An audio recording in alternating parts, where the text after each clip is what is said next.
What is up, guys, and welcome back to another video. So today's video is actually starting out a little bit different. I already had an intro video filmed for this video, but unfortunately the audio got messed up and you just couldn't hear anything I was saying. But anyways, in this video we're going to be talking about bringing some different type of content to the channel, just to, kind of break the channel up a little bit. That way it's not all about my Mustang. So anyways, guys, I hope you like the content that I'm going to be suggesting. But with all that being said, guys, let's get into the video.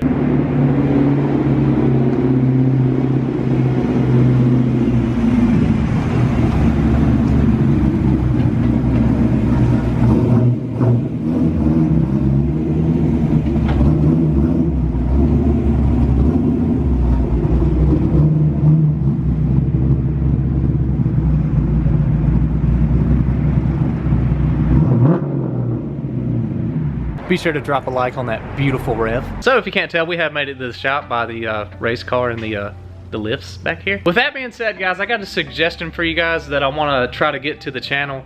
And I've tried it before, but I didn't really commit to it. But I really want to try to do some racing stuff on this channel to, sort of split the channel up. Like I'll have some racing stuff and some Mustang content as well. Tell you what, guys, we'll do this. If this video gets 50 likes, which is the number of my car, and if any of you guys want to know how I got the number 50, my grandfather actually died when he was 50 years old, and it was actually the first grandparent that I lost. My other ones are actually still around besides my great-grandparents. But anyways, that's how I got the number. A little short story there. But if this video gets 50 likes, I will film my first race for this season. And also drop me a comment down below saying that you would like to see this kind of content that come to the channel. I just think it would be something different, guys. Just something that would, break up the channel. It doesn't have to all be about my Mustang, and it would also help with content. Like, this stuff is just easy content that is also good content, and I can make it interesting too. I mean, it won't just be boring, just watching me drive the car from, GoPros from inside the car. I could definitely set up some different camera angles from the grandstands and from the pits and stuff like that, getting, different angles of the race and different practices and things like that nature, telling you guys what the car is doing and how to fix it and stuff like that. Because a lot of guys out there that think this stuff is actually easy, this round track asphalt racing, but it is definitely not easy. Like, it's easy to say, you're sitting in the stands and you're seeing these guys go around in circles, for 50 to 100 laps. Like, oh man, I can do that. Well, I guarantee you can't. Not the first try you go out there. Like, it really takes some serious skill and some serious knowledge to get these things to actually go as fast as their potential is. Speaking of that, you want to hear how these things sound? Yeah, you do. Oh yeah, and also, beware headphone users. This is gonna be loud.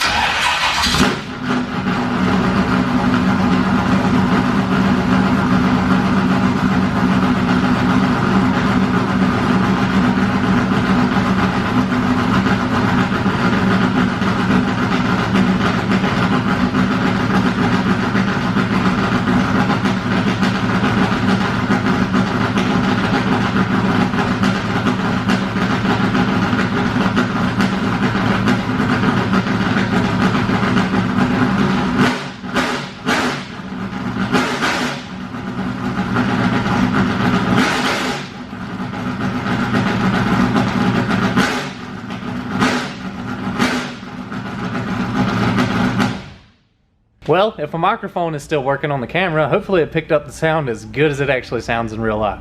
These things are insane. Yeah, these things sound absolutely amazing. Like, this is the best sounding exhaust I've heard in my entire life. Like, don't get me wrong, dragsters sound good, street strip cars sound good, but there's not as much that sounds as good or revs as good as a late model stock engine. So anyways, guys, what I'm gonna do now is take the hood off the car, and we're gonna take and learn you some things about this thing. That's right, we're gonna learn you some stuff about this car and what makes them so amazing. Okay, guys, so we got the hood off of this thing, so I'm gonna kind of go over some of the basics of what these cars are made of and what they're built like.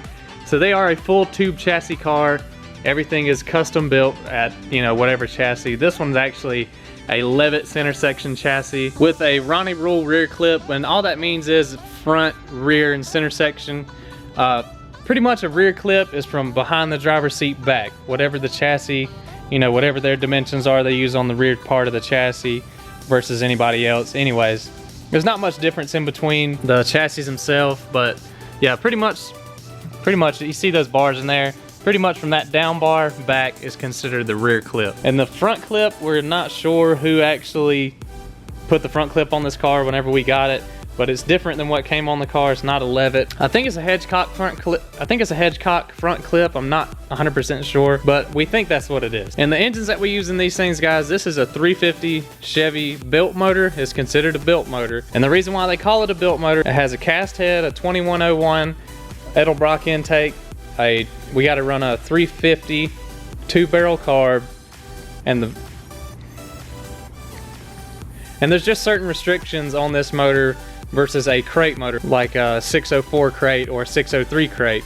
You know, there's different packages we get to run, but this one is considered a built motor. And with all the different engine packages we run, there's really no major difference in between them. They're all pretty good. The 604, the 603, the Chevy built motor, they're pretty good. Me personally, I like the built motor just because of the way they sound. They sound so much better than the crates. The crates motors, they pretty much sound like a stock Camaro when they're running. They just idle really smooth. There's no raspy, lopey idle or nothing. They just kind of sound like your mom's Cadillac, and that's about it. But these engines with a 350 CFM 2-barrel usually put out anywhere from 380-ish to 400, maybe a little more horsepower at the crankshaft. And also, if you heard how quick this thing revs up, it's because the clutch and the flywheel on this thing are probably around 7 to 8 pounds. The clutch that you can run in these cars is only a 5.5-inch clutch, which means the diameter across is only 5.5 inches, so it's very, very light. And the flex plates are also very light as well. I think the flex plate on this thing's maybe 3 or 4 pounds. Very lightweight, mostly open. You know, a lot of the metal's cut off, and that's mainly the main things with these engines, is rotating weight is really light. And I know you may say, oh, well, 380 to 400 horsepower, that's not a crazy amount at the crank. Well, that's pretty good considering it's got a 352 barrel on it. You could always step it up and change the intake and go with a 650 carb and probably pick up another 100 horsepower, if not more, at the crank just by doing that. And also, these cars run off 110 octane, which is considered, of course, race fuel, and it smells delicious in here right now. It smells like candy. Like, no joke, if I ever decided to kill myself, which I would never do that, like, ever, but if I ever did, I would crank this up in this shop and just let it run, and I would die happy just because it smells so good. I love the way race fuel smells, and I'm sure you guys love the way race fuel smells too if you've ever been around it and smelled it. And the drivetrain in these, we do run a 4-speed transmission with a reverse, or you can run a 3-speed in the division that I'm in. And also, the rear ends that we run in these things are a quick change rear end. Actually, let me get under here and show you, and I'll show you what I'm talking about. And as you can tell, this is a quick change rear end. And if you guys have never seen a quick change rear end, this is pretty much what it looks like. It's really good for round track racing and stuff, dirt racing and stuff like that. I don't know how well it would do under drag conditions because I don't think they would hold up. But what a quick change is you take all of these nuts off right here, and this back cover comes off, and there's 2 gears in there, one on the top and one on the bottom where those red plates are. And all you have to do is take that gear out, slide it back on with another gear that you want. Like, say you're running a 535 gear or whatever, all you have to do is take off that plate, grab your other set of gears, slide them on, put the plate back on, and that's how easy it is to change the gear. Reason why it's called a quick change, because you can change it really quick. This thing's pretty clean under here. We just had it rear clipped, had a new rear clip, new rear fuel cell, all that stuff put on it, so it looks super good under here. And the tires we run on this thing, guys, are a Hoosier F45. And all the F45 is the production line of the tire. Like, they have F45, F15. They have all different kinds of tires. It is a 10-inch wide tire, racing slick. Of course, you're not gonna run anything other than a racing slick on asphalt. And they're decently soft tires. They only last a couple races. Like the first race we run this season, we'll take and run 4 brand new ones. And the next race, we'll take the left sides off, put them on the right, and buy 2 brand new left side tires. That's the way the rules work for the division. You buy 2 tires a race after the first race.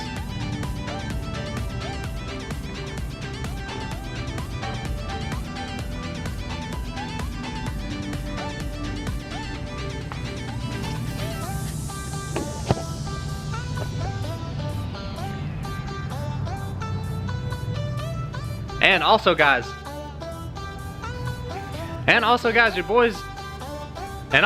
your boy's not no slouch. Like, I get the job done in this thing. I've usually finished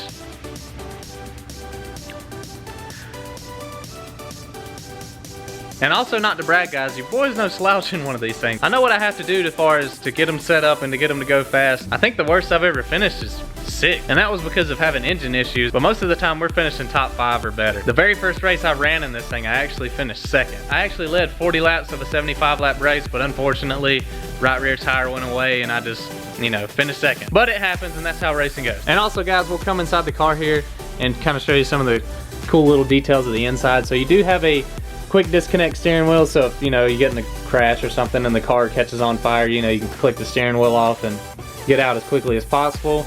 You do have a 5-point harness, which is also quick access, quick disconnect. You just unclip the belts, throw them off, and get out in any emergency situation. And you see the lanyard right there, the little red lanyard. All you have to do is pull that down, pull the pin, and the fire extinguisher will go off by itself. And also in my car, if in case I have a really bad accident, say I'm unconscious or something and the car is on fire, that little thing right there has a temperature sensor in it, and whenever it gets to a certain amount of temperature, it will go off automatically. Very, very, very good for this car. I'm really happy that I have something like that. And of course your miscellaneous stuff like your RPM gauge, oil pressure, water temp, and your switch panel. And also I do have a brake adjuster to where I can have more front brake or more rear brake if I need it during the race. I just roll it, and if I roll it to the front, I get more front brake. If I roll it to the back, I get more rear brake. And of course everything on these cars are adjustable, so you can adjust your A-frames, your coilovers, your lowers, your lower control arms, your tie rod ends, your center link. Everything on these cars are pretty much adjustable, and you can change literally about anything you would need to change as far as to make the car handle better and go faster. But guys, I'm not gonna hold you any longer. I really appreciate you watching this video, and if you've made it this far, be sure to hit the thumbs up and drop a like on this video. If I get 50 likes, I'm gonna be doing racing videos. I'm gonna do the first race, which is March the 28th. As long as it doesn't get rained out or anything like that, I'll be filming it. And if you're new to the channel, be sure to hit the subscribe button down below, turn on the notification bell, and stay up to date with all the videos. But that is gonna do it for me, guys, and until next time, we'll see you later.